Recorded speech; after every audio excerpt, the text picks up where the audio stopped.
नमस्कार दोस्तों, स्वागत है आपका हमारे चौथे एपिसोड में। अगर आपने पहला, दूसरा और तीसरा एपिसोड नहीं देखा है तो आप उन्हें जरूर देखें।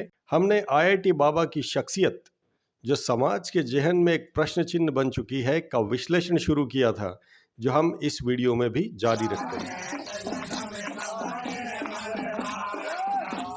समस्या यह है कि आईआईटी बाबा का व्यक्तित्व इतना जटिल है कि सामान्य आदमी के लिए इसे समझना बहुत कठिन है।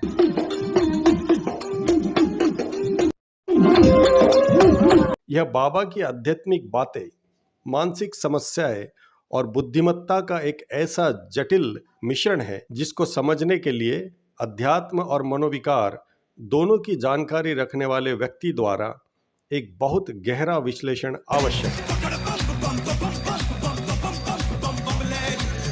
हम इस पॉडकास्ट की श्रृंखला में इन सभी बातों पर विचार करेंगे और गहरा विश्लेषण करके दूध का दूध और पानी का पानी करने की कोशिश करेंगे, या यूं कहिए, हम उतारेंगे बाल की खाल, जो किसी आम आदमी के बस की बात नहीं है। रामचंद्र शंकर का भजन कर, शिव के भजन कर, पार्वती। बात करेंगे आध्यात्मिकता के उन बातों की जो आईआईटी बाबा ने विभिन्न माध्यमों से कही है और जिसकी वजह से लोग उनसे प्रभावित हुए हैं। और फिर बातें करेंगे उन मानसिक समस्याओं की जो बाबा के भीतर से अचानक से निकल आती है और उनके सामान्य स्थिति में होने पर प्रश्न चिन्ह उठाती। अगर वह मनोविकार से जूझ रहे हैं तो उनकी तरफ लोगों का झुकाव खतरनाक हो सकता है, क्योंकि जिस भूल भुलैया में वह खुद भटक रहे हैं वह लोगों को भी उसमें धकेल सकते हैं जो उनसे प्रभावित है। अध्यात्म एक बहुत ही गहरा विषय है और हमारे भारत का यह मूल स्वभाव है। इसको इसके पवित्र स्वरूप में संजोग कर रखना अति आवश्यक है, क्योंकि जीवन के इस आयाम को एक्सप्लोर करने में हमारा देश पूरी दुनिया में शीर्ष पर है। मगर विडंबना ये भी है कि यहाँ अध्यात्म से मानसिक रूप से प्रभावित लोग अपनी साधना करके अध्यात्म के मार्ग पर अग्रसर होने के बजाय अपनी साधना छोड़कर दुनिया को प्रवचन देने में लग जाते हैं और आम जनता का बेड़ा गर्क कर देते हैं। ठीक उसी तरह से जैसे अधपका आलू सब्जी का जायका बिगाड़ देता है। क्या मैं सही कह रहा हूं? अपनी मुक्ति की ओर बढ़ते रहना, यही अध्यात्म की राह का अंतिम लक्ष्य है। आपको क्या लगता है? कमेंट में जरूर बताएं। तो मुक्ति की उस राह पर अग्रसर होने के लिए हमें एक ऐसे व्यक्ति की जरूरत होगी जो स्वयं वहां तक पहुंच गया है। एक बंधा हुआ व्यक्ति हमें वहां बिल्कुल नहीं पहुंचा सकता। अब आप में से कुछ तर्क देंगे कि आईआईटी बाबा भी तो मुक्त मालूम पड़ते हैं। अगर मैं पूछूं कैसे, आप कहोगे वे परिवार से मुक्त है, भ्रमण कर रहे हैं, घर संसार छोड़ दिया है सो उससे भी मुक्त है, भविष्य की चिंता छोड़ दी उससे भी मुक्त है। उनको तो ये भी मालूम नहीं होता कि वो कल क्या करेंगे, कहाँ जाएंगे। इसका मतलब वो उन चीजों से भी मुक्त हैं। मुझे तो ये रात का ही नहीं पता मैं कहाँ जाके सोऊंगा। उनको कहते सुना गया, ना सम्मान की चिंता, ना अपमान का भय। ना सम्मान का मोह, ना अपमान का भय। यानी वह इससे भी मुक्त हैं, है कि नहीं? आपको ही लग रहा है।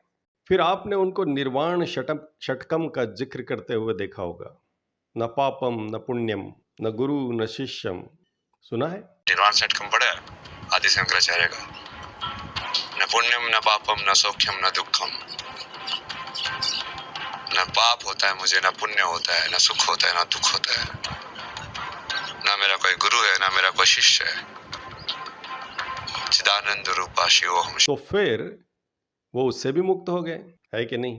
फिर उन्हें इंटरव्यू में कहते सुना होगा, मैंने महादेव से कह दिया कि अब मैं अपने लिए कुछ नहीं करूंगा, आप जैसे कहोगे वैसे ही करूंगा। फिर जब पूछा गया कि आपके लिए महादेव क्या है, तो क्या कहा उन्होंने?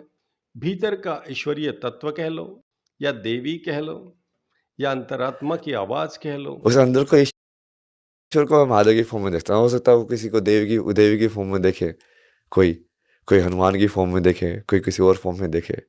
मतलब ले देकर मेरे अंदर के उठपटांग प्रोग्रामिंग से या संस्कारों से या अस्थिर मन से उत्पन्न मूर्खतापूर्ण विचार को मैं महादेव का आदेश मानकर जीवन बिताने लगूं और उन विचारों को अपनी सत्सद विवेक बुद्धि की कसौटी पर कसकर ये न देखूं कि ये ठीक है या नहीं, तो क्या मैं महामूर्ख नहीं हुआ? जरा दिमाग पर जोर डालिए और सोचिए। महादेव बताएंगे ना वो जगह कैसे कैसे सेट तो करना है सोचे स्टोरी वचन लाइन। नहीं मैं वो सोचने का काम मैं नहीं करता, सोचने का काम उनका है, मेरा करने का काम है। ये बताइए। तो महादेव गाइड करे ना सारी चीजें, हम उसके बाद तो महादेव बता दे ये पढ़ाई कर, वैसे कर, वैसे कर, ये कर, अब यहाँ पे ऐसे बैठना है, तेरे को वैसे करना है। यहाँ पे आने में उसने पुलिस को बुलाया ना, तो उसके बाद मैंने वो इस लाइक में महादेव को याद किया। महादेव देख मैंने बोल तो दिया, तूने बोला कि तू बोल दे सारी चीजें, मैंने सारी चीजें आगे बोल दिया है। फिर तो भाई ऐसे में महादेव जरूर कह सकते हैं कि ये मिर्च उठा और खा जा। कभी ध्यान करता रहता था जंगल में, फिर वो अलग ही ट्रैक पे ले गए। कभी रात को 3 मिर्ची खिला रहे कि अब ये खा, भाई ये खा, ऐसे कर। अजीब अजीब चीजें ना, उस टाइम पे कोई देखे तो ऐसा लगा ये तो पागल ही हो गया। या कह सकते हैं अब ऐसा कर, तू स्मशान में जा, इंसान की हड्डी उठा के खा जा। और ये भी कह सकते हैं अब ऐसा कर, चिलम में चरस या गांजा ठूस और मार दम पे दम। या कह सकते हैं बोल दे इंडिया जीत ही नहीं सकती, विराट कोहली अपनी एडी। इस बार मैं पहले से बोल रहा हूँ, इस बार इंडिया नहीं जीतेगी। चाहे तुम अब उनको विराट कोहली को सबको बोल दो कि अपने जेडीचे का जोर लगा के अब जीत के दिखा दो, तुम अब जाओ। मैंने मना कर दिया नहीं जीतेगी तो नहीं जीतेगी।